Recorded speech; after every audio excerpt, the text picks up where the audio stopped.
আগামী পরশু থেকে সিয়াম শুরু হবে। ইবাদতের জগতে সবচেয়ে দামি ইবাদত সিয়াম। বৃহস্পতিবার সোমবার সিয়াম থাকতেন আল্লাহর নবী। কেন? সাপ্তাহিক রিপোর্ট পেশ করা হয় আল্লাহর কাছে। মুহাম্মদ সাল্লাল্লাহু আলাইহি ওয়াসাল্লাম চাইতেন সাপ্তাহিক রিপোর্ট আল্লাহ আমার সিয়াম অবস্থায় দেখো, দেখো দেখো আমার আমলটা দেখো।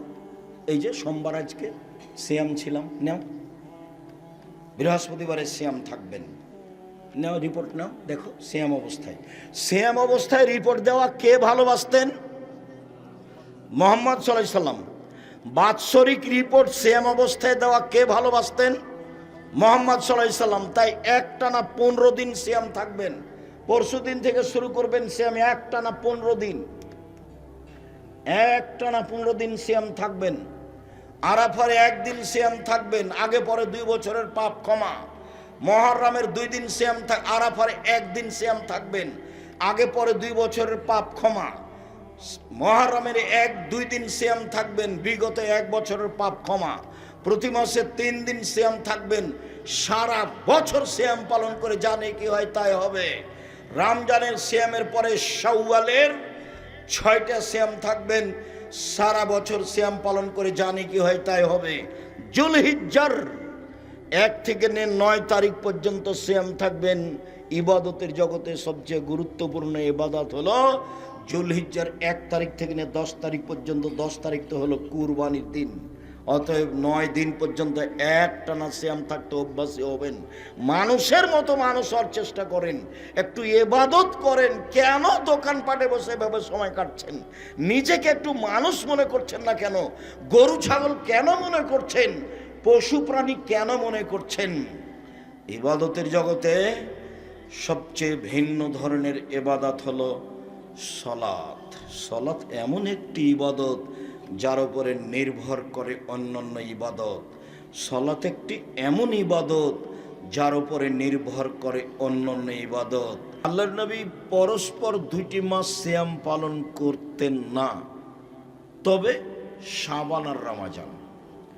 আল্লাহর নবী পরস্পর 2টি মাস সিয়াম পালন করতেন না, তবে শাবান ও রমজান। আল্লাহর নবী পরস্পর 2 মাস সিয়াম পালন করতেন না, তবে শাবান ও রমজান।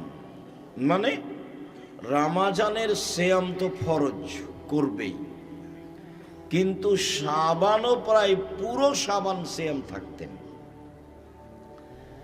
অত্র হাদিসে বলা হচ্ছে আল্লাহর নবী, আপনাকে আমি শাবান মাসে যত সিয়াম পালন করতে দেখি, অন্য মাসে তো আমি আপনাকে তত সিয়াম পালন করতে দেখি না। আপনি শাবান মাসে এত বেশি সিয়াম পালন করেন কেন?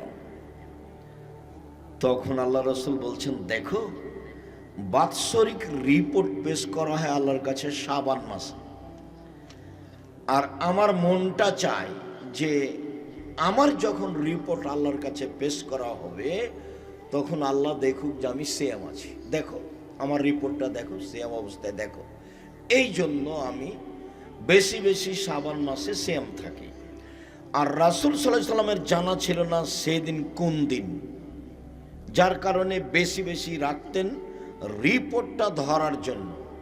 কিভাবে কিভাবে ভারত, বাংলাদেশ, পাকিস্তানের হুজুরেরা জেনে নিয়েছে সেদিন 15 শাবান। তাই তারা 15 শাবানে রাতে গোসল করে, তাই তারা কলকারখানা, অফিস আদালত, শিক্ষা প্রতিষ্ঠান সব কিছু বন্ধ করে রাতে গোসল করে আতর গোলাপ মেখে দিনে সিয়াম থাকে। ওরা জেনে নিয়েছে বাস একদিন। আর আল্লাহর নবীর জানা ছিল না, সেই জন্য তিনি কষ্ট করে বেশি বেশি দিন থাকছিলেন।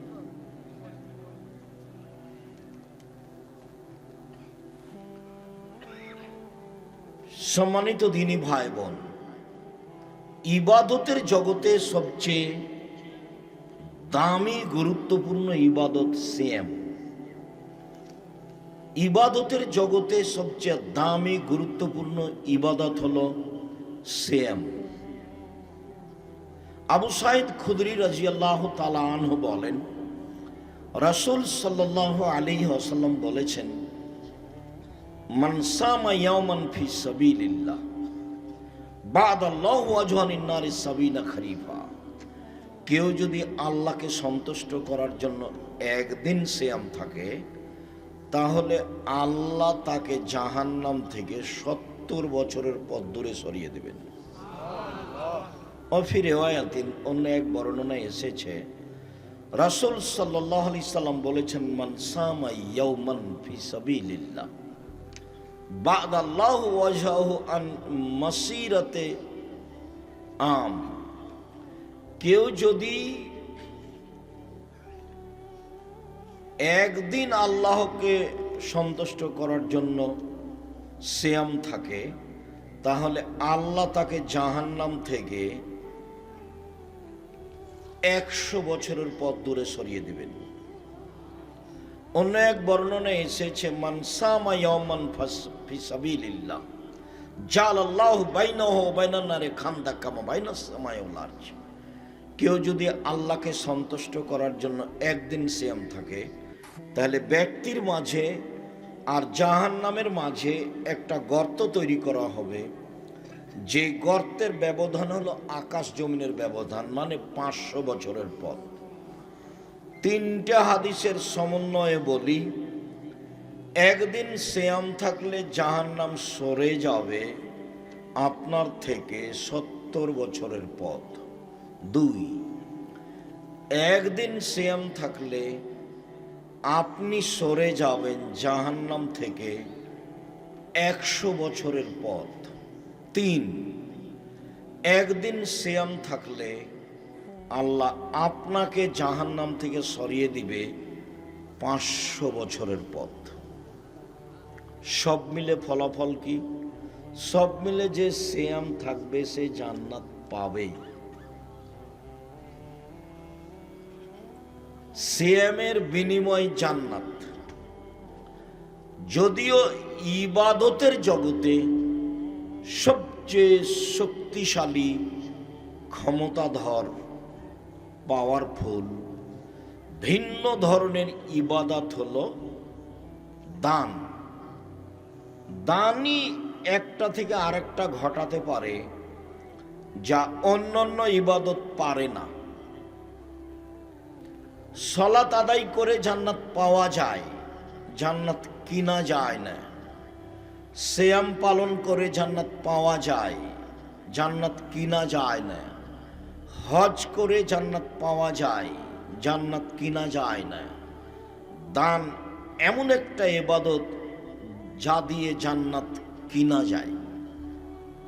আল্লাহ বলছেন, পৃথিবীর মানুষ, আমি তোমাদের কাছে জান্নাত টাকা ও জানের বিনিময়ে, মাল ও জানের বিনিময়ে বিক্রি করে দিলাম। যাও, তোমরা টাকা দিয়ে জান্নাত কিনে নাও।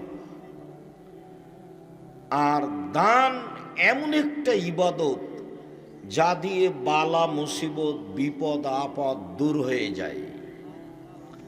দান এমন একটা ইবাদত যা দিয়ে কবরের শাস্তি বন্ধ হয়ে যায়।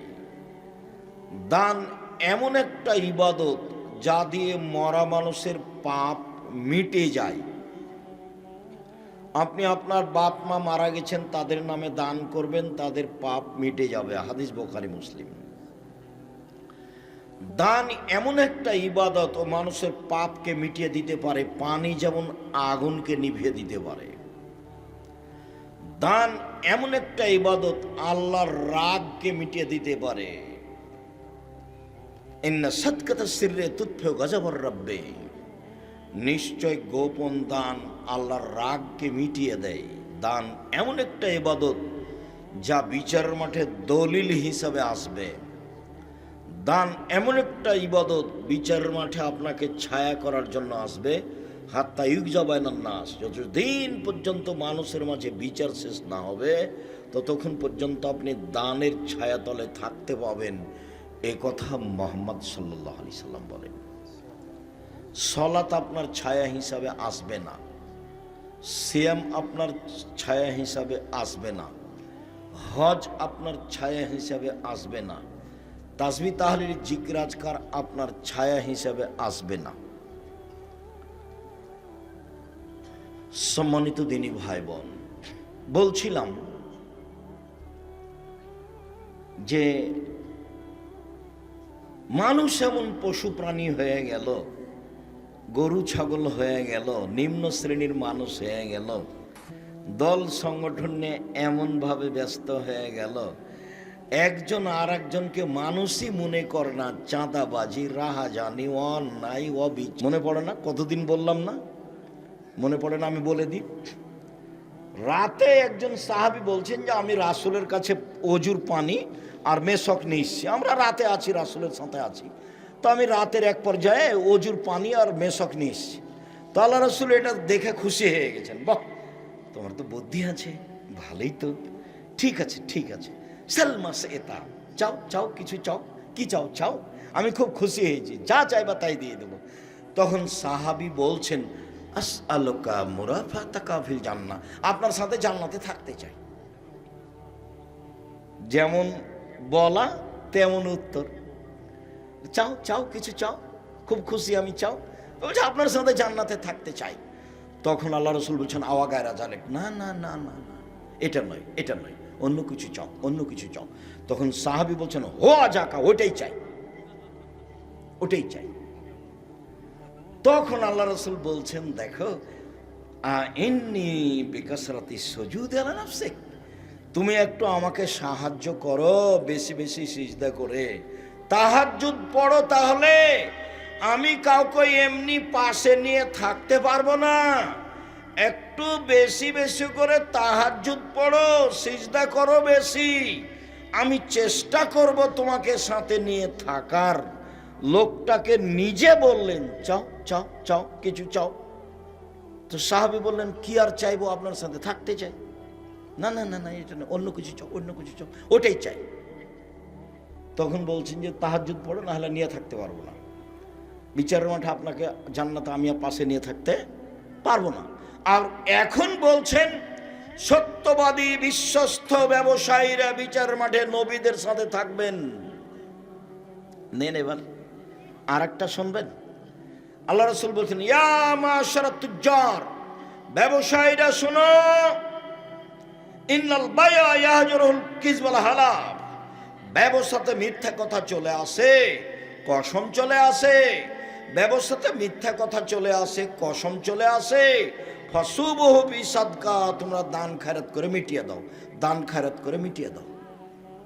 তাহলে ব্যবসার কত তিনি ব্যাপারে ব্যবসায়ীকে উৎসাহিত করলেন।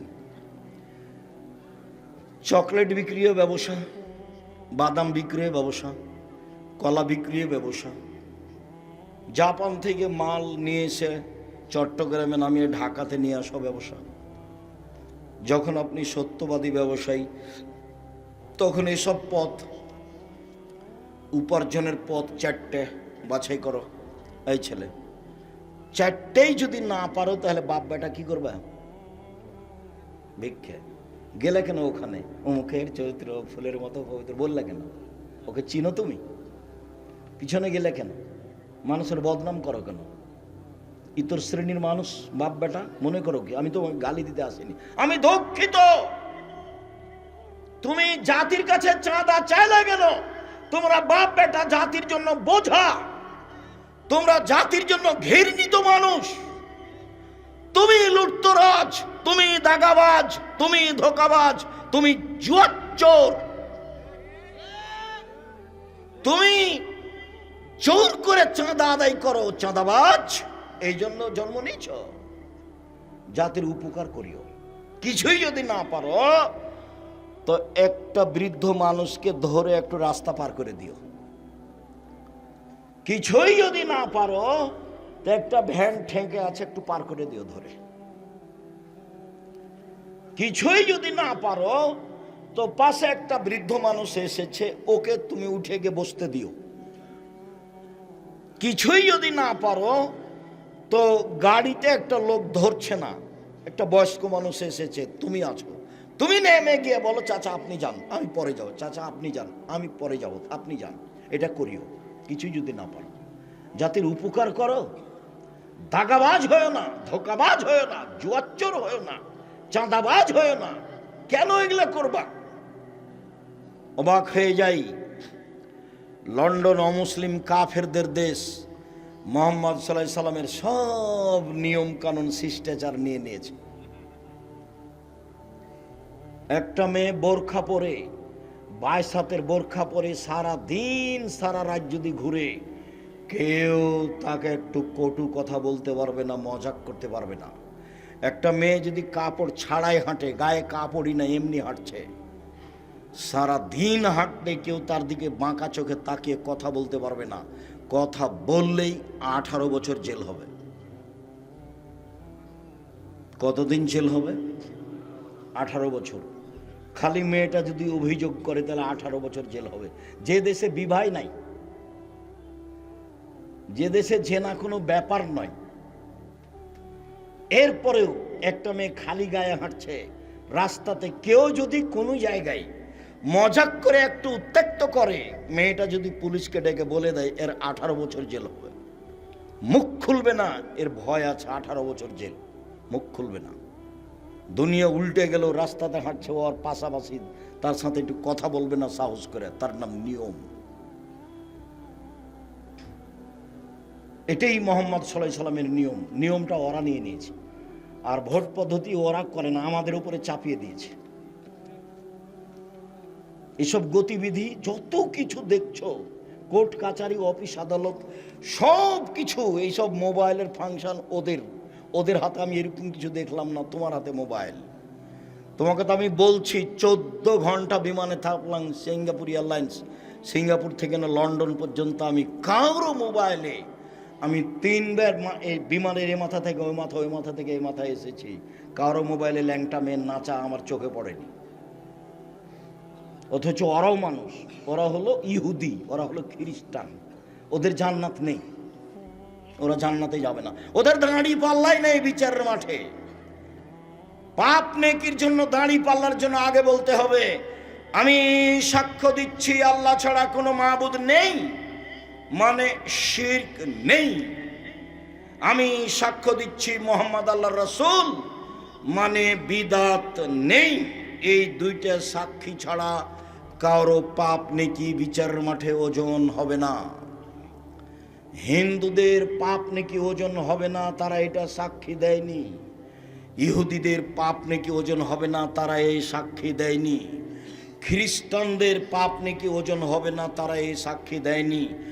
কাদিয়ানীদের পাপ নেকি ওজন হবে না, তাদের সাক্ষী কেটে গেছে। শিয়াদের পাপ নেকি ওজন হবে না, তাদের সাক্ষী কেটে গেছে।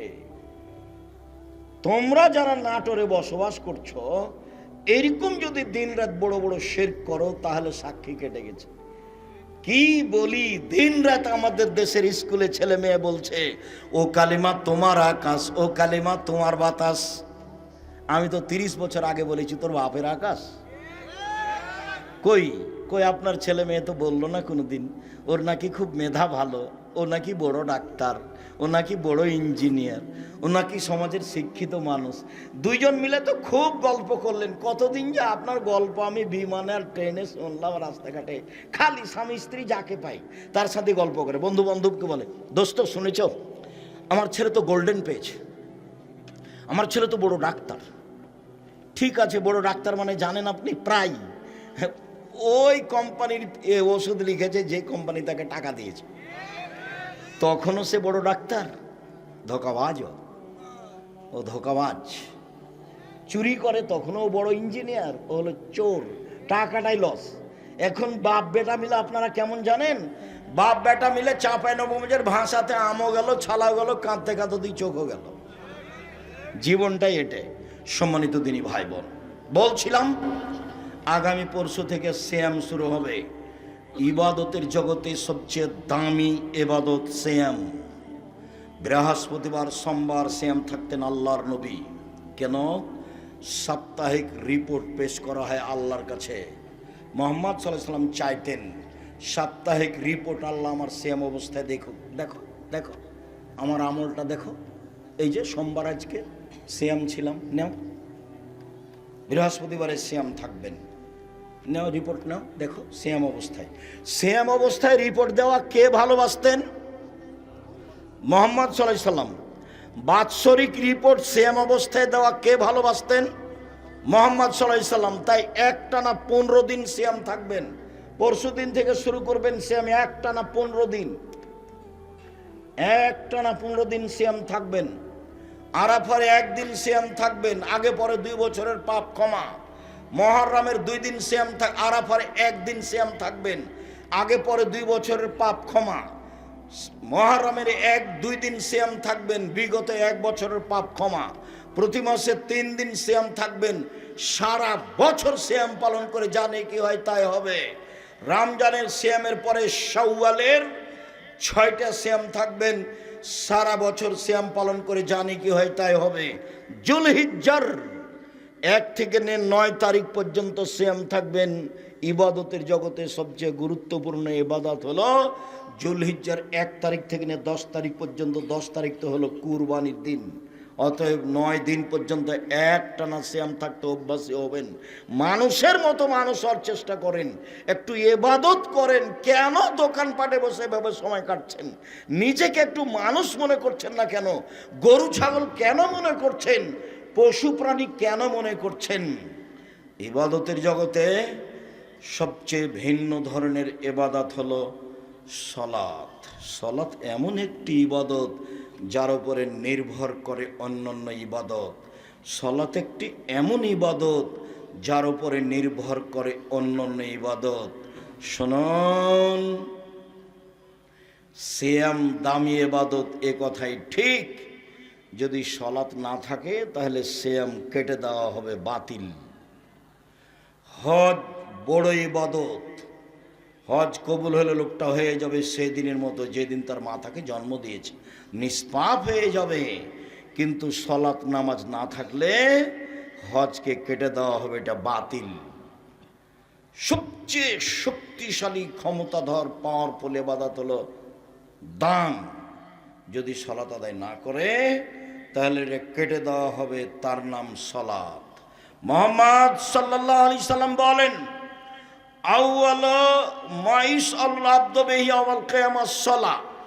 বিচারের মাঠে মানুষকে প্রথমে জিজ্ঞাসা করা হবে সালাত। ফাইন সালাহাত সালাহু সায়র আমলিহি, যদি সালাত টিকে যায় সব ইবাদত টিকে যাবে। আইন ফাসাদাত ফাসাদাল্লাহু সায়র আমলিহি, যদি সালাত না টিকে বাকি সব ইবাদত বাতিল বলে গণ্য হবে।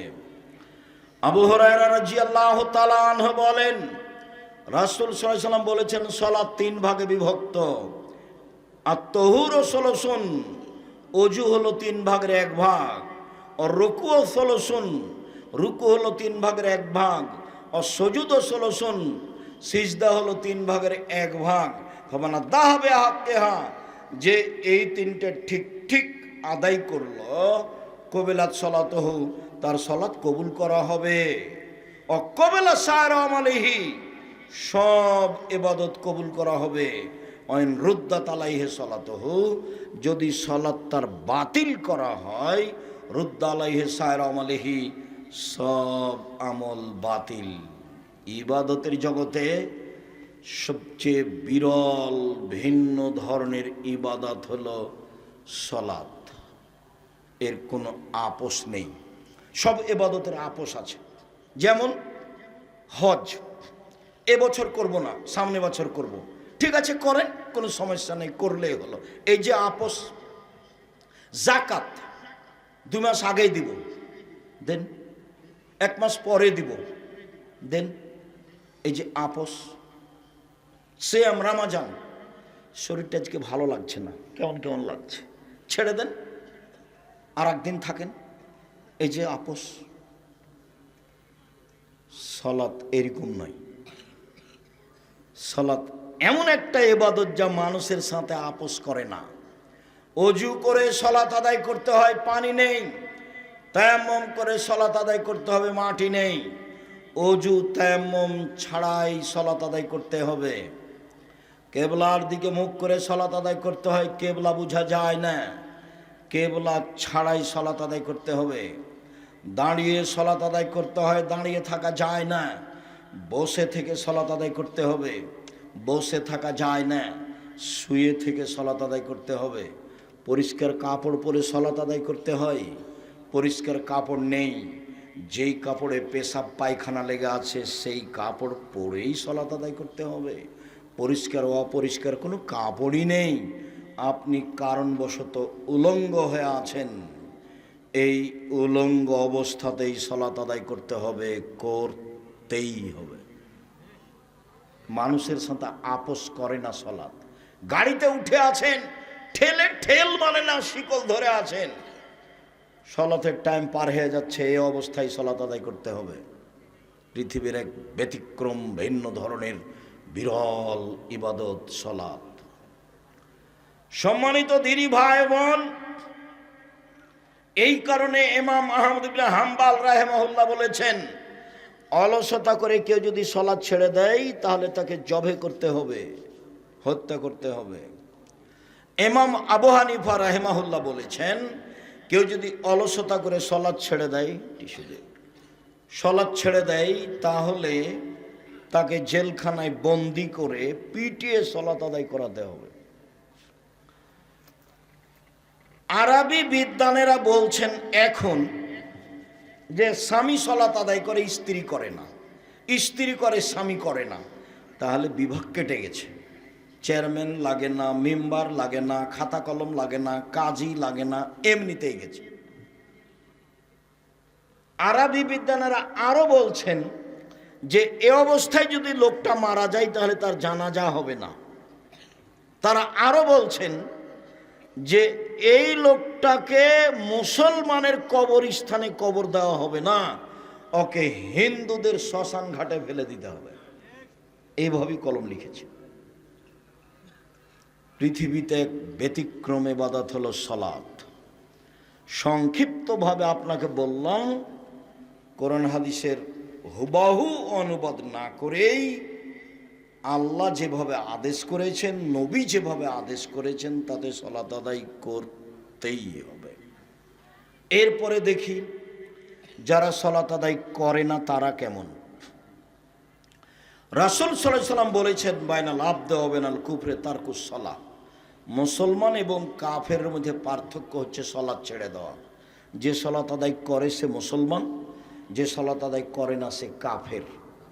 আল্লাহর নবী অত্র হাদিসে সালাত আদায় করে না এমন ব্যক্তিকে কাফের বললেন। আবু হুরায়রা রাদিয়াল্লাহু তাআলা আনহু বলেন, রাসূল সাল্লাল্লাহু আলাইহি ওয়াসাল্লাম বলেছেন, মান তারাকা সালাতা মুতাআম্মিদান ফাকাদ কাফারা। কেউ যদি ইচ্ছাকৃত সালাত ছেড়ে দেয় তাহলে সে কাফের হয়ে গেল। অত্র হাদিস প্রমাণ করে যে মানুষ সালাত ছেড়ে দিলে কাফের হয়ে যায়। আব্দুল্লাহ ইবনে শাকিক বলেন, কানা আসহাবু রাসূলিল্লাহ সাল্লাল্লাহু আলাইহি ওয়াসাল্লাম তারকু কুফরুন গায়রা সালাহ। সাহাবীগণ সালাত ব্যতীত অন্য কিছু ছেড়ে দিলে কাফের মনে করতেন না। হজ না করলে কাফের মনে করতেন না, মনে করতেন এ বড় পাপী। যাকাত না দিলে কাফের মনে করতেন না, মনে করতেন এ বড় পাপী। কিন্তু সালাত না পড়লে সাহাবীগণ বলতেন এ হলো কাফের। সালাত আদায় করে না যারা, তারা কাফের। এরপরে বলি, সালাত আদায় করে কিন্তু রাসূলের পদ্ধতিতে করে না, তারা কেমন? এক খেলে চেয়ে থাকবেন। আমরা যে লম্বা সময় কথা বলবো তা নয়। যারা যেখানে আছেন দয়া করে দোকানপাটে হোক, রাস্তাঘাটে হোক, বসতে জায়গা পান আর না পান, এক খেয়ালে আমার দিকে চেয়ে থাকেন। আমি আপনার কিছু না কিছু উপকার করবই করব ইনশাআল্লাহ। আমি শুধু আপনার জন্য এসেছি। যখন আপনি দোকানপাটে বসে থাকেন তখন আমার খুব কষ্ট হয় এবং এটাকে আমি খুব ভারী চোখে দেখি। আপনার মেয়ে যখন ভ্যানিটি ব্যাগ নিয়ে হাটে বাজারে চলে যায় তখন আমার খুব আফসোস হয় কি এই মেয়েটার বাপ নেই, কি এই মেয়েটার কি শ্বশুর নেই, এর কি দেবর নেই, এর কি ভাসুর নেই, এর কি বোনের ছেলে নেই, এর কি ভাইয়ের ছেলে নেই, এ কি সবাইকে মেরে খেয়েছে, এ বাজারে গেল কেন, গেল কেন? কই আমরা তো কোনোদিন বাজারে যাই না, আমরা তো বেঁচে আছি। আমি আমার ছাত্র জীবন 16 বছর আর শিক্ষক জীবন চলছে 37 বছর। আমি কোনোদিন চায়ের স্টলে বসিনি, তো মরে গেছি নাকি? বেঁচে আছি তো।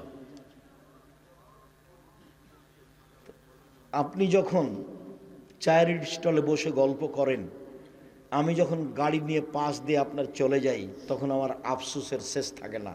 কেন? আপনি একজন মুসলমান মানুষ, আপনার চরিত্র দেখে আমি খুব কষ্ট পাই। আপনার ছেলে যখন মিছিল করে রাস্তাঘাট বন্ধ করে চলে যায়, তখন আমার খুব দুঃখ হয়।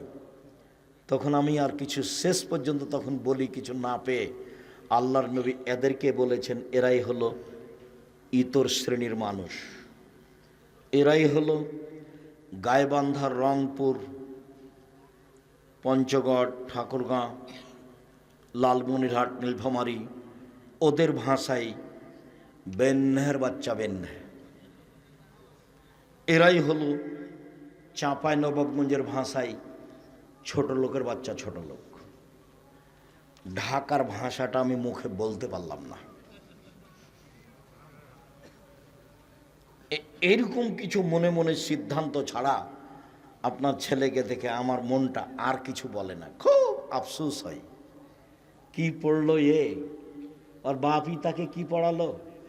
কোনটাই বা শিষ্টাচার, কোনটাই বা বিদ্যে, কোনটাই বা পরিপাটি, কোনটাই বা সাজগোজ, কোনটাই বা পাহারা। এই ছেলে মায়ের কাজ কয়টা গো?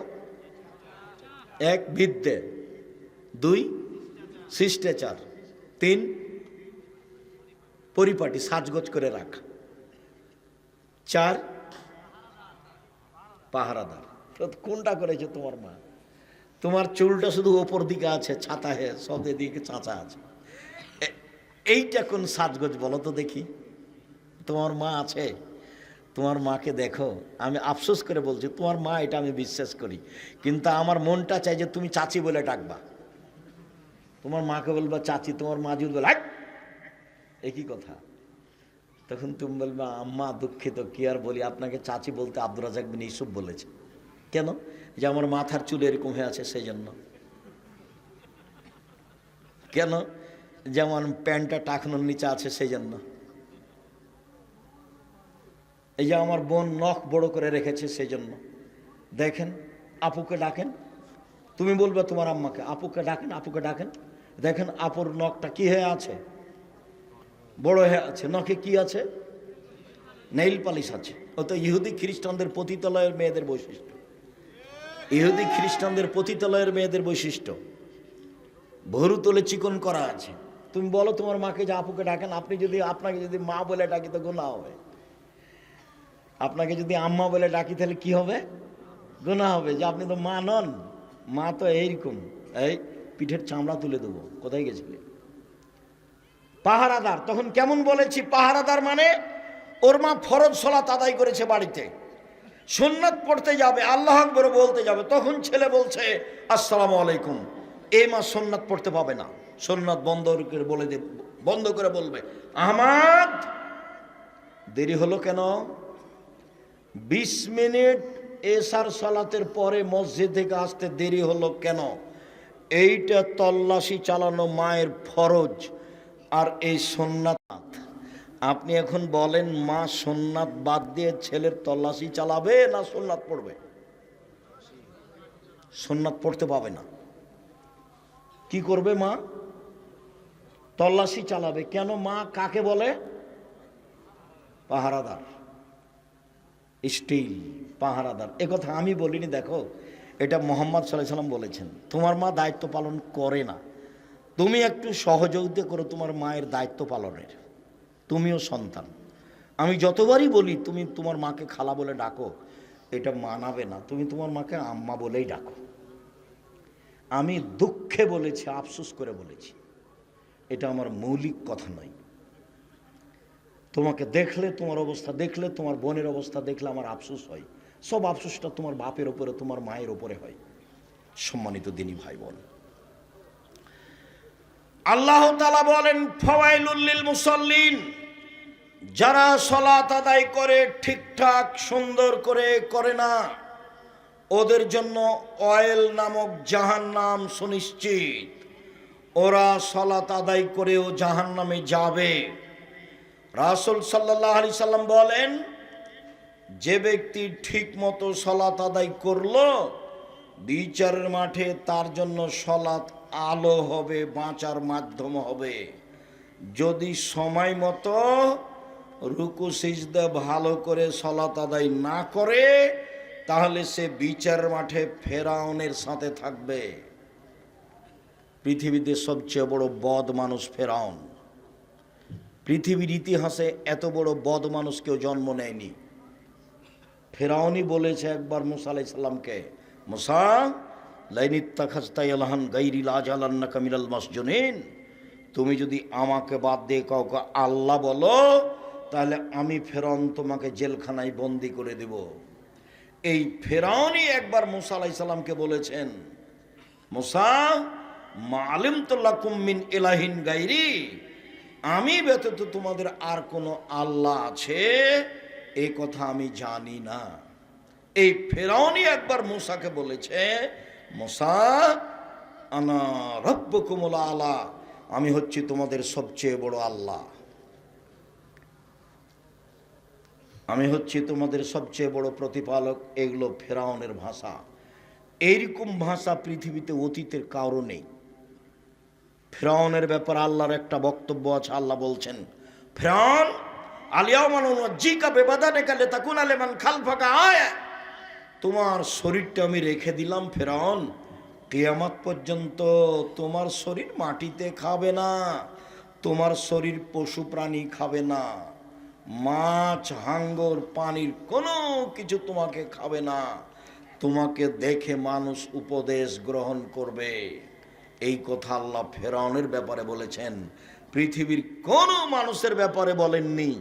আমি সালাত আদায় করলাম, সালাতটা রাসূলের পদ্ধতিতে হলো না, তখন আমাকে থাকা লাগবে ফেরাউনের সাথে। তো যেমন তেমন কথা নয়, খুব তো কঠিন হয়ে গেল। রাসূল সাল্লাল্লাহু আলাইহি সাল্লাম যা বলেন তাতে রাসূলের পদ্ধতিতে সালাত আদায় না করলে সালাত হবে না। একটা লোক মসজিদে ঢোকে, 2 রাকাত সালাত আদায় করে আল্লাহ রাসূলের সালাম দিল। আল্লাহ রাসূল বললেন, সল্লে ফান্নাকাল্লাম তুসল্লে, তুমি সালাত আদায় করো, তুমি করনি। লোকটি আবার করলো। আল্লাহ রাসূল বললেন, তুমি সালাত আদায় করো, তুমি করনি। লোকটি আবার সালাত আদায় করলো। আল্লাহ রাসূল বললেন, তুমি সালাত আদায় করো, তুমি করনি। তখন লোকটি বলছে, আল্লিমনি কাইফা উসাল্লি, আপনি আমাকে সালাত শিখিয়ে দেন, আমি এর চেয়ে ভালো করে সালাত আদায় করতে জানি না। আল্লাহ রাসূল তাকে রুকু সিজদার কথাটা বলে দিলেন। আমি আপনাকে বলতে চাচ্ছি, হাদিস তো বুখারী মুসলিম। আল্লাহ রাসূল তাকে বললেন না, হ্যাঁ সালাত আদায় করেছো, খুব একটা ভালো হয়নি। হ্যাঁ তুমি সালাত আদায় করেছো, তবে রুকু সিজদায় ভুল হয়েছে, ঠিক হয়নি। এইভাবে বললেন না। কি বললেন? বারবার বললেন যে সালাত আদায় করো, করনি। করেছেন তো? বারবার বলছেন যে করো, করনি। করেনি সাহাবী? করেছেন তো? একবারও তো হ্যাঁ বললেন না, সব কি না বললেন? তাহলে সালাত যদি আমার রাসূলের পদ্ধতিতে না হয়, তাহলে সালাত হবে না। বিকৃত করে খালি গেল আর আসলো, সিজদা মেরে দিল, খালি রুকু দিকে গেল, বাঁকাই হয়নি, গেছে চলে এসেছে। ধর্ম পাগল নয়, এই সালাত হবে না। রাসূল সাল্লাল্লাহু আলাইহি সাল্লামের পদ্ধতিতেই সালাত আদায় করতে হবে। হুযায়ফা রাদিয়াল্লাহু তাআলা আনহু একজনকে সালাত আদায় করতে দেখে বললেন, শোনো, তুমি রুকু সিজদা ঠিক মতো আদায় করনি, তোমার সালাত হয়নি। তুমি যদি মারা যাও তাহলে তোমার মরণ রাসূলের পদ্ধতি ছাড়াই হবে। রাসূলের সুন্নাত অনুযায়ী তোমার মরণ হবে না। রাসূল সাল্লাল্লাহু আলাইহি সাল্লাম একবার বললেন, পৃথিবীর মানুষ শোনো, আসওয়াউস সারিক মাই ইয়াসরুকু মিন সালাতিহি, সবচেয়ে খারাপ চোর যে সালাত চুরি করে। গরু চুরিও চোর, তবে সবচেয়ে খারাপ চোর নয়, হাত কাটা যাবে। টাকা চুরিও চোর, তবে সবচেয়ে খারাপ চোর নয়, হাত কাটা যাবে। জিনিসপাতি চুরিও চোর, তবে সবচেয়ে খারাপ চোর নয়, হাত কাটা যাবে। যে সালাত চুরি করে সে হলো সবচেয়ে খারাপ চোর। সাহাবীগণ তখন বলছেন, আল্লাহর নবী কাইফা ইয়াসরুকু মিন সালাতিহি, সালাত মানুষ কিভাবে চুরি করতে পারে? সালাত কি চুরি করার জিনিস? তখন আল্লাহ রসুল বলছেন মাল্লাম ইতিম রুকু হলা সুজুদাহা, যে রুকু সিজদা ঠিক মতো আদায় করে না সে হলো সলাৎ চোর। সলাৎ তিন ভাগ। এই ছেলে দেখো তো মহিলারা কি গল্প করছে নাকি? আপনি মহিলা মানুষ কেন কথা বলেন? আমি এখান থেকে শুনতে পাই। আপনি একটু শরম করেন না কেন? আপনার একটু লজ্জা হয় না কেন? এটা একটা দিনই বৈঠক। আর একজন মহিলা যদি আপনার গায়ের উপর দিয়ে চলে যায় তো আপনি মুখ খুলবেন না, মুখখান বন্ধ রাখেন। যদিও আমি এটাও আফসোস আপনার উপরে চাপাই, ও তো মেয়ে আপনার। সতর্ক করে আসেননি যখন আসলেন তখন, খালেদা শোনো সাবধান মা, মুখ খুলবে না, যা হবে হবে। আব্দুর রাজ্জাক বিন ইউসুফ এসেছেন, মা সাবধান, বাড়িতে থাকো সেটাই ভালো। কিন্তু যাবা, কথা বলতে বলতে যাবা, কথা বলতে বলতে আসবা, সেখানে আবার গল্প করবে, এটা করো না। দেখো আমি পিতা নই তোমার, এটা প্রমাণ হয়ে যাবে আমি আসলে তোমার পিতা, এটা আমি তোমাকে বলতে চাচ্ছি। মুখখান বন্ধ রেখো, কানটা লাগিয়ে রাখো, দেখো কোনো উপকার হয় কিনা। আব্দুর রাজ্জাক সাহেব এসেছেন, আমাদের কোনো উপকার করতে পারি কিনা একটু দেখো। তোমার বুদ্ধি আছে, তুমি ক্লাস 10-এ পড়ো, তুমি রান্না বান্না করতে পারো, সব তুমি বিভিন্ন ধরনের খাবার রেডি করতে পারো, সেটা খুব ভালো পারে। নখ যেমন বড় রাখতে পারে, খাওয়াও তেমন বিভিন্ন রান্না করতে পারে। ওই কাগজ কলমে দেখে দেখে, মোবাইলে দেখে দেখে রান্না করে, বাস আপনিও খুশি, ওর মাও খুশি, সবাই খুশি, ভাইয়েরাও খুশি। আপু আজকে এটা করো তো আপু, এটা করো তো আপু, এমন কিছু বানায়, ভাই বোন সবাই খুশি, আপনিও খুশি। আমি দুঃখিত, কি করতে পারি আমি, কি উপকার করতে পারি আমি আপনার জন্য এসেছি, কি উপকার আমি করতে পারি? আপনি আমার দিনী ভাই, আপনার স্ত্রী আমার দিনী বোন, আপনার ছেলে মেয়েকে আমি নিজের ছেলে মেয়ের মতো মনে করি। কিভাবে তাকে জাহান্নাম থেকে বাঁচানো যায়? বাংলাদেশের মাটিতে ছেলে মেয়ে ঘুম থেকে উঠে গিয়ে বলছো কালিমা তোমার আকাশ, কেমনে জাহান্নাম থেকে বাঁচা যাবে?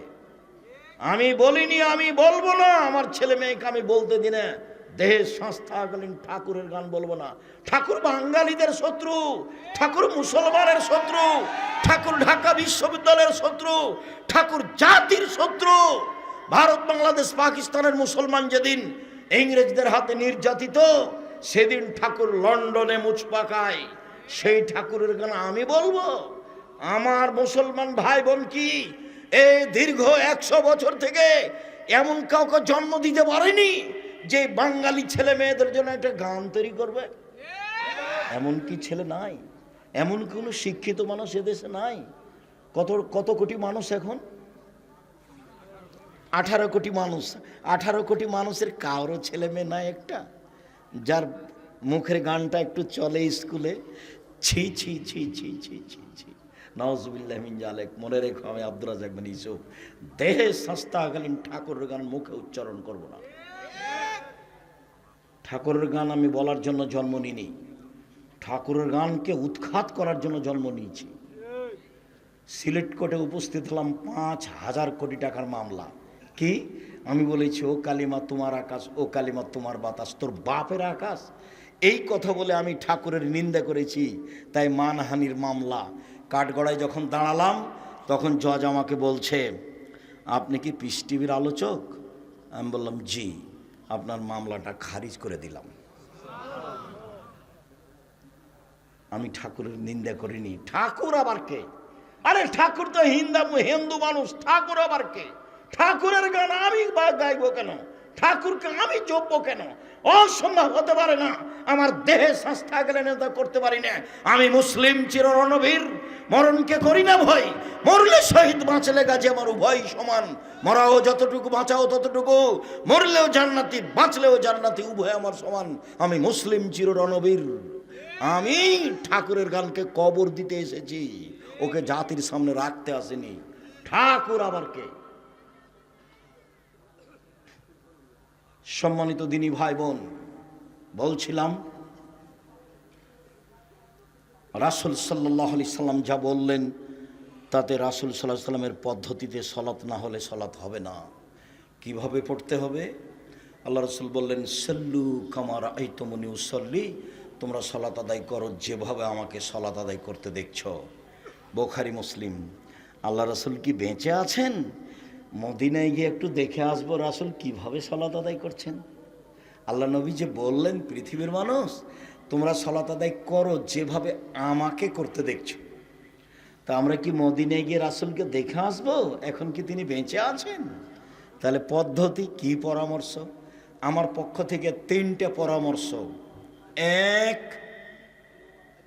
বাংলা বুখারী মুসলিম দেখে সালাত ঠিক করেন।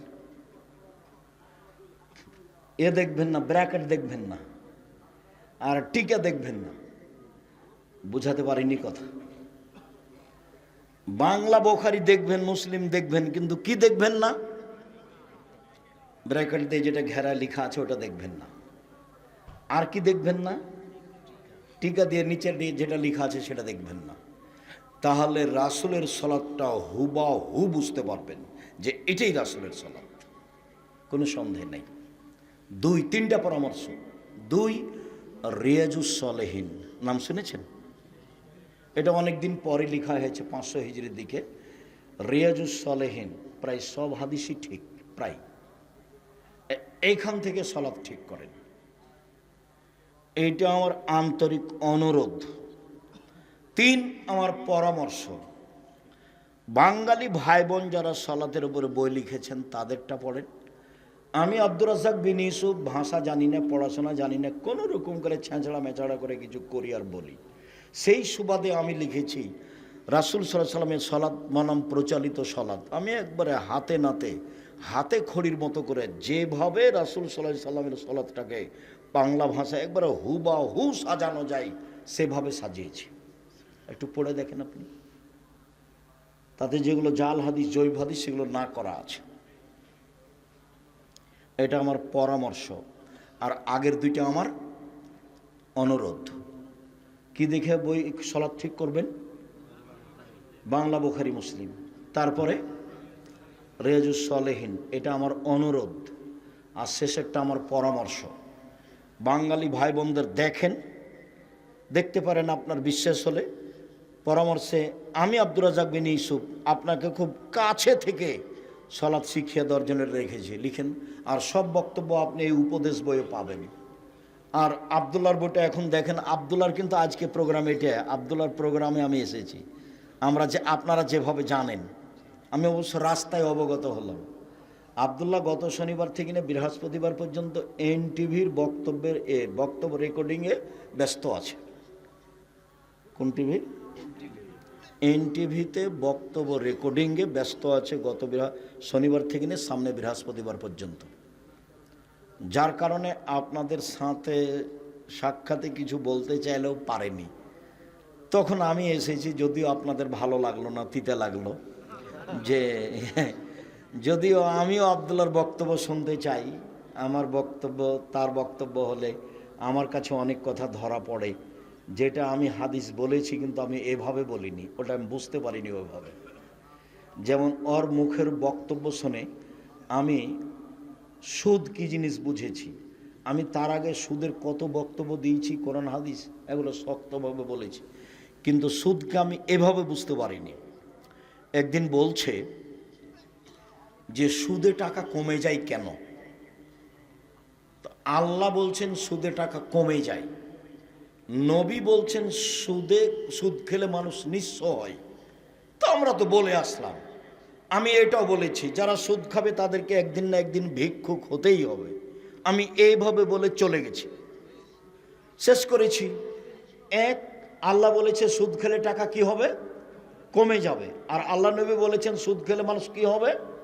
নিঃস্ব হয়ে যাবে। আমি তখন বলেছি 2টার সমন্বয়ে, যে সুদ খাবে তাকে একদিন না একদিন ভিক্ষা করে খেতেই হবে। যেহেতু তার টাকা পয়সা থাকবে না, তখন নিরুপায় ভিক্ষা করবে, এটা আমি বুঝেছি। এখন আব্দুল্লাহ বলছে টাকা কমে যায় কেন? কেন? টাকার জন্ম, মুদ্রার জন্ম, পাউন্ডের জন্ম, রিয়ালের জন্ম, ডলারের জন্ম, বিনিময়ে তাকে ব্যবহার করতে হবে। এই জন্য 1 কেজি বেগুন নিলাম, বিনিময়ে টাকা দিলাম। 2 কেজি চাউল নিলাম, বিনিময়ে ডলার দিলাম। 5 কেজি গম নিলাম, বিনিময়ে রিয়াল দিলাম। 5 কেজি তরি তরকারি আলু নিলাম, বিনিময়ে টাকা দিলাম। তাহলে টাকা কেন জন্ম হয়েছে, কেন আল্লাহ তাকে সৃষ্টি করেছেন? বিনিময়ে ব্যবহার করার জন্য। যখন টাকা দিয়ে টাকা নেবেন তখন কি বিনিময় হলো? আপনি কি দিয়ে কিনিলেন, এটা তো আর বিনিময় হলো না, তখন টাকার উপরে জুলুম করা হলো। সভাপতি সাহেবকে এখানে বসতে দিয়েছেন, মুরব্বী মানুষ, যদি এখন বলেন যে নিচে বসেন, তো উনি তো ভাববেন ইন্না লিল্লাহ, এরা তো আমাকে অপমান করলো। তখন উনি থাকবেন চুপে, ধীরে হেঁটে চলে যাবেন, না রে এখানে থাকা যাবে না। কেন? উনি বুঝবেন যে আমাকে কি করা হলো, ছোট করা হলো, খাটো করা হলো। তো টাকাকে যখন খাটো করা হলো, তাকে অপমান করা হলো, ওকে আল্লাহ যেই জন্য সৃষ্টি করেছেন তাতে ব্যবহার করা হলো না, তখন টাকা ধীরে চলে যাবে। এই জন্য আল্লাহ বলেছেন সুদ খেলে টাকা কমে যাবে। এই জন্য আল্লাহর নবী বলেছেন সুদ খেলে মানুষ কি হবে? নিঃস্ব হবে। আর আমি দুইটার সমন্বয়ে বলেছি, মানুষ যদি সুদ খায় তাহলে এক পর্যায়ে তাকে কি করতে হবে? ভিক্ষা করতে হবে। আমি তখন তার বক্তব্যে বুঝলাম, ও কথা তো ঠিকই, ওকে তো বিনিময়ে ব্যবহার করতে হবে। সুদ খেলে তো বিনিময় হয় না, হুবাহু এটা দিয়ে ওইটা নেওয়া হয়, ঠিকই তো কথা। এই জন্য বক্তব্য করলে আমিও বক্তব্য পাশ থেকে খুব কান লাগিয়ে শোনার চেষ্টা করি। সাল্লু কামা রাআইতুমুনি উসাল্লি। আল্লাহু আকবার। আল্লাহু আকবার বলার পূর্বে বিসমিল্লাহ চলবে না। সবচেয়ে পাওয়ারফুল শব্দ আল্লাহু আকবার। দুই পায়ের মাঝে ফাঁকা রাখতে হবে, শরীরের ভারসাম্য বজায় রেখে যতটুকু লাগে। মহিলা বৈঠকে মহিলারা বলেছে, চাঁপাইনবাবগঞ্জের মহিলারা, বুবু নামাজে যখন দাঁড়াবা বুবু, তখন দুই পায়ের গোলালি জমা করে নিও বুবু, নইলে লজ্জা স্থানের যোগাযোগ বুবু মাটির সাথে হবে, মাটি অভিশাপ করবে। বুবুর সব কথাই নাকি বোখারিতে আছে। মিথ্যা কথা, একবারে ডাহা মিথ্যা কথা। বুবু পায়জামা পরে থাক, না হয় শাড়ি পরে থাক, না হয় ছায়া পেটিকোট পরে থাক, যা পরে থাক থাক, এখানে কোনো কথা নেই। কাপড়টা টাকনুর নিচে থাকবে, এটা হলো কথা। কাপড়টা গোড়ালি পর্যন্ত চলে যাবে, এটা হলো কথা। বুঝাতে পারিনি কথা? যা পরে থাকবে থাকবে। মহিলা পুরুষ সবাই দুই পায়ের মাঝে কতটুকু ফাঁকা রাখবে? শরীরের ভারসাম্য বজায় রাখতে যতটুকু লাগে। কথা বুঝতে পারেননি? আল্লাহু আকবার। আল্লাহু আকবার বলার পূর্বে যদি পেশাব পায়খানার কাজ থাকে, যান পেশাব পায়খানার সময় বলবেন বিসমিল্লাহ আল্লাহুম্মা ইন্নী আউযু বিকা মিনাল খুবুসি ওয়াল খাবায়েস। যদি বিসমিল্লাহ সহ বলে তাহলে শয়তান ক্ষতি তো দূরের কথা দেখতে পাবে না, ও কানা হয়ে গেছে। বিসমিল্লাহর এত ক্ষমতা। পেশাব পায়খানা যখন শেষ হবে তখন বলবেন গোফরানাকা, আল্লাহ তুমি আমাকে ক্ষমা করো। জরুরি কথা। টয়লেটে ঢুকলেই তাসবিহ তাহলিল জিকির আজকার নিষেধ, এ কথা নয়। টয়লেট ঢুকে আপনি বলেন বিসমিল্লাহ আল্লাহুম্মা আউযু বিকা মিনাল খুবুসি ওয়াল খাবায়েস। যখন বসলো তখন থেকে না ইবাদত বান্দিগি জিকির বন্ধ। যখন উঠলো গোফরানাকা বলে তখন চালু হয়ে গেল। অতএব আপনি ওই টয়লেটের ভিতরে বিসমিল্লাহ বলেন, দোয়া পড়েন, কোনো সমস্যা নেই। অজু করেন, অজু করার পরে দোয়া পড়েন, কোনো সমস্যা নেই। চলবে না কতক্ষণ পর্যন্ত বুঝেন তো? কখন থেকে কখন? বসা থেকে উঠা পর্যন্ত। বিসমিল্লাহ আল্লাহুম্মা ইন্নী আউযু বিকা মিনাল খুবুসি ওয়াল খাবায়েস। বসছেন, বসলেন, বন্ধ। আর জিকির আজকাল নেই, তাসবিহ তাহলিল নেই। এবার পানি খরচ করে উঠছেন, গোফরানাকা এখন চালু হয়ে গেল, করেন। পানি দিয়ে পবিত্রতা অর্জন করবেন। পানি না থাকলে ঢেল টিস্যু ব্যাপার। আগে ঢেল টিস্যু ব্যাপার, পরে পানি, এটা মিথ্যা। পানি দিয়ে পবিত্রতা অর্জন করে হাত মাটিতে মেজে নেবেন, সাবান দিয়ে মাজেন, যেটা দিয়ে মাজেন মাজেন, রাসূল সাল্লাল্লাহু আলাইহি ওয়াসাল্লাম বললেন। বাম হাতে পেশাব পায়খানার পরে পানি খরচ করবেন। লোকটাকে আমি বললাম, ভাইজান ডান হাতে চা খান, ভান ডান হাতে খান। তো মন খারাপ করে বলছে বাম হাত হাত নয়, বাম হাত হাত নয়। তখন যখন পানি খরচ করবে তখন ডান হাত লাগালে হয় না? তো তখন তো আরও পানি খরচ করছে না। এখন আমি আর কি বলি? তো ওর পরিবেশ আর খাটো করলাম না, ওই পর্যন্তই থাকলাম। দেখেন, এটা আল্লাহ রাসূলের কথা। এই ছেলে বাম হাতে তো হাত, তাই না? তো পানি খরচ করার সময় ডান হাত করলে কি হবে? এটাও তো হাত। মুহাম্মদ সাল্লাল্লাহু আলাইহি সাল্লামের নিয়ম, মুহাম্মদ সাল্লাল্লাহু আলাইহি সাল্লামের নিয়ম, এক গ্লাস পানি পান করলে কয়টা বিধান লাগে? 5টা। ইসলাম এসেছে জাহেলিয়াতকে ঠেকিয়ে দিয়েছে।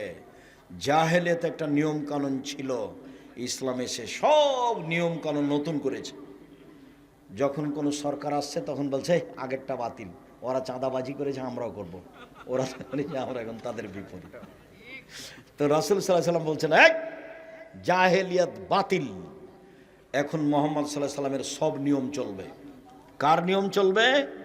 সব মুহাম্মদ সাল্লাল্লাহু আলাইহি সাল্লামের নিয়ম চলবে। পৃথিবীতে একজন মানুষের কথা, পানি খরচ না করে ঢেল টিস্যু পেপার নিয়ে 40 কদম হাঁটা নোংরামি, পায়ের উপরে পা উঠানো নোংরামি, খক খক করে কাশা নোংরামি। যদি তাই হয় তাহলে তার বউ ঢেল নিয়ে হাঁটে না কেন? তার বউকে তো জান্নাত যেতে হবে। আব্দুর রাজ্জাক সাহেব, মহিলা মানুষ যদি ঢেল নিয়ে 40 কদম হাঁটে তাহলে পুরুষ মানুষকে কেমন কেমন লাগে? যদি তাই লাগে তো পুরুষ মানুষ যখন ঢেল নিয়ে হাঁটে তখন মহিলা মানুষের চোখে পড়লে মহিলা মানুষকেও তখন কেমন কেমন লাগে। দুটাই সমান সমান। ধর্ম পাগল হয়নি, ধর্ম সবচেয়ে দামি মানুষ দিয়ে চলে, যার নাম মুহাম্মদ সাল্লাল্লাহু আলাইহি সাল্লাম। পৃথিবীর কোনো মানুষের 5 পয়সা দাম নেই। ওমর রাদিয়াল্লাহু তাআলার কথা চলবে না, মাত্র একজন মানুষের কথা চলে, যার নাম মুহাম্মদ সাল্লাল্লাহু আলাইহি সাল্লাম। আল্লাহু আকবার বলে সালাত আরম্ভ করবেন, এদিকে দেখেন, এরকম করবেন না। আল্লাহু আকবার, এটা চলবে না। আল্লাহু আকবার, এটা চলবে না। আল্লাহু আকবার, এটা চলবে না। আল্লাহু আকবার, এটা চলবে না। কি চলবে? আল্লাহু আকবার, কাঁধ সামনাসামনি, বাস কাঁধ সামনাসামনি। আর একটু উঁচু করেন, কানের লতি। একাধিক সহিহ হাদিস, হয় এটা না হয় এটা। ডান হাতের কবজি বাম হাতের কবজির ওপর সহিহ হাদিস, নইলে বাহুর উপরে বাহু সহিহ হাদিস। বুকের ওপর রাখেন, সানা পড়েন, আল্লাহুম্মা বাঈদ বাইনি ওয়া বাইনা খাতায়ায়া কামা বা'আদতা বাইনাল মাশরিক ওয়াল মাগরিব, আল্লাহুম্মা নাক্কিনি মিনাল খাতায়া কামা ইয়ানক্কা আস-সাবুল আবিজ মিনাদ দানাস, আল্লাহুম্মা আগসিল খাতায়ায়া বিল মাই ওয়াস সালজি ওয়াল বারাদ। আউযু বিল্লাহ, বিসমিল্লাহ। সূরা ফাতিহা, বিসমিল্লাহ। অন্য একটা সূরা, আল্লাহু আকবার। হাত খুলে ওই পর্যন্ত উঠাবেন, ওই পর্যন্ত উঠে চলেন রুকুতে যাই। রুকু যাওয়ার পূর্বে আপনার সাথে জরুরি কয়েকটা কথা। আঙ্গুল খোলা খোলা রাখবেন, হাতকে সোজা করে রাখবেন রডের মতো, পিঠের লম্বাটা একবারে সোজা করে রাখবেন। মাথা উঁচুও করবেন না, মাথা নিচুও করবেন না। কোমর থেকে সামনের ওজন হাতের উপরে থাকবে, কোমর থেকে সামনের ওজন হাতের উপরে থাকবে। মাথা উঁচুও করবেন না, মাথা নিচুও করবেন না। আঙ্গুল খুলে খুলে হাঁটুকে শক্তভাবে ধরে রাখবেন, পিঠের লম্বাটা একবারে সোজা হয়ে থাকবে। বলুন সুবহান রব্বিল আজিম যতবার ইচ্ছে, বলুন সুবহান কুদ্দুসুন রব্বুল মালাইকাতুর রূহ যতবার ইচ্ছে, বলুন সুবহানাকা আল্লাহুম্মা রাব্বানা ওয়া বিহামদিকা আল্লাহুম্মা ইগফিরলি যতবার ইচ্ছে, বলুন সুবহানাদিল জাবরুতি ওয়াল মালাকুতি ওয়াল কিবরিয়া ওয়াল আজমাত যতবার ইচ্ছে। 3 বার চলবে না, 5 বার চলবে না, 10 বার চলবে না, যে যা পারে। একজন সাহাবী বলছেন, একদা আল্লাহ রাসূল রুকুতে থাকলেন, সূরা বাকারা পড়ার সমান। কতক্ষণ? সূরা বাকারা পড়ার সমান কি 2-1 মিনিট হলো? 2.5 পারা, মানে যে যত পারে। তার মানে কি হলো? যে যত পারে। চলেন সামি আল্লাহু লিমান হামিদা, ওই পর্যন্তই উঠাতে হবে ওইভাবে। রব্বানা লাকাল হামদ হামদান কাসীরান তাইয়িবান মুবারাকান ফি মিলাস সামাওয়াতি ওয়াল আরদ মিলা মা বাইনাহুম ইলা মা শাইতা মিন শাইইন বাদ। চলেন সিজদায়। সিজদায় যাওয়ার পূর্বে আপনার সাথে জরুরি 2টি কথা। তার প্রথম কথা হচ্ছে, আল্লাহ রাসূল বললেন আমাকে 7 হাড়ের উপরে সিজদা করতে বলা হয়েছে। 7 হাড়, হাড্ডি। নাক কপাল 1, 2 হাত 3, 2 হাঁটু 5, 2 পায়ের বৃদ্ধাঙ্গুল 7। সিজদার সময় গাও চুলকাতে পাবেন না। গাও চুলকালে এখন কয়টা আছে লেগে মাটিতে? 6টা। এই জন্য এটা নিষেধ। শরীর যদি চুলকাতে হয় তাহলে সিজদা থেকে উঠে এসে চুলকাবেন। উল্লেখ্য যে এবার 2 পায়ের গোড়ালি জমা হয়ে যাবে। সিজদায় যখন আছেন তখন 2 পায়ের গোড়ালি কী হয়ে যাবে? জমা হয়ে যাবে। তখন ফাঁকা ছিল। আমরা অনেক দিনই শুনেছি যে অনেকে বলেছে যে ডান পায়ের বৃদ্ধাঙ্গুল একবারে এক জায়গাতে থাকবে, নড়তে পাবে না। এটা ভুল হিসাব। সিজদায় গেলে পা দুটি এসে জমা হয়ে যাবে, একসাথে জমা ধরে থাকবে। 2 হাতকে কানের পাশে রাখবেন, কনুইকে এভাবে উঁচু করে রাখবেন। পেটের নিচ দিয়ে ছাগলের বাচ্চা যেন পার হতে পারে। পুরুষ নারী একই হুকুম, পুরুষ নারী একই হুকুম, পুরুষ নারী একই হুকুম। বুককে উরুর সাথে লাগিয়ে সলাত আদায় করতে হবে, কথা মিথ্যে। চাঁপাইনবাবগঞ্জের মহিলা বৈঠকে বলছে, বুবু যখন সিজদাতে যাবা বুবু, হাতি যেমন মাটিতে পড়ে যায় তেমনি একবারে মাটিতে পড়ে গিয়ে বুককে উরুর সাথে লাগিয়ে আঁটো সাঁটো হয়ে সিজদা করিও বুবু। যদি বুককে উরু থেকে পৃথক রাখো বুবু, তাহলে স্তন ঝুলন্ত থাকবে বুবু, পর্দার ব্যাঘাত ঘটবে। বুবুর সব কথাই নাকি বুখারীতে আছে। ছি ছি ছি ছি ছি ছি, নাউজুবিল্লাহ মিন যালিক। ও ঘরে আছে, শাড়ি পরে আছে, গায়ে চাদর আছে, ব্লাউজ আছে, তো এরপরেও পর্দার ব্যাঘাত ঘটলো।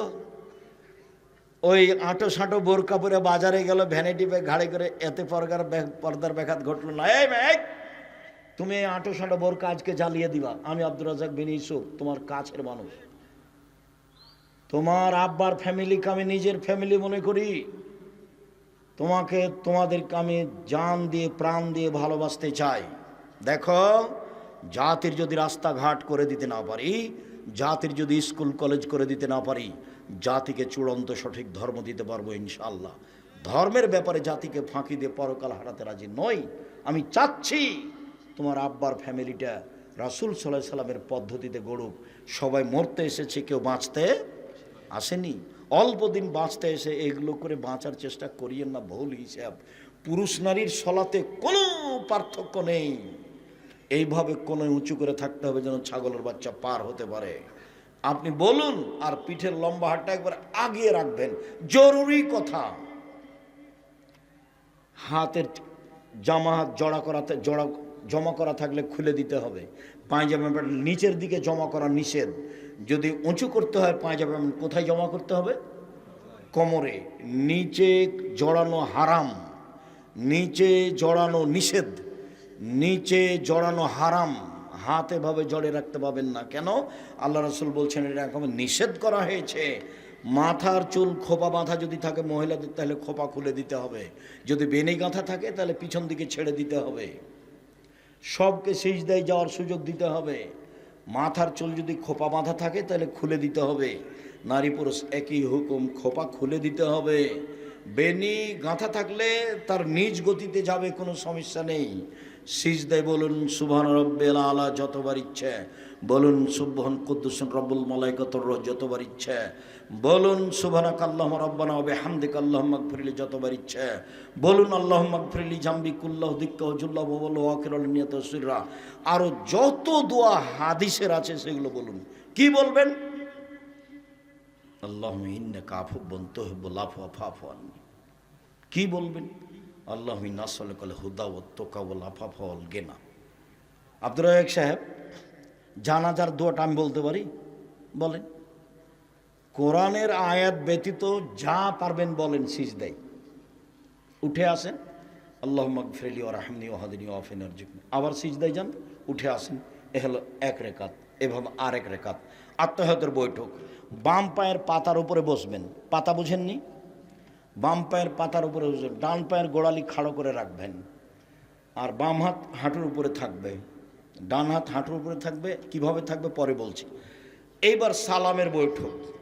বিতির সালাত 1 রাকাতে সালাম, ফজরের 2 রাকাতে সালাম, মাগরিবের 3 রাকাতে সালাম, এশা ফজর জোহর আসর এশা 4 রাকাতে সালাম।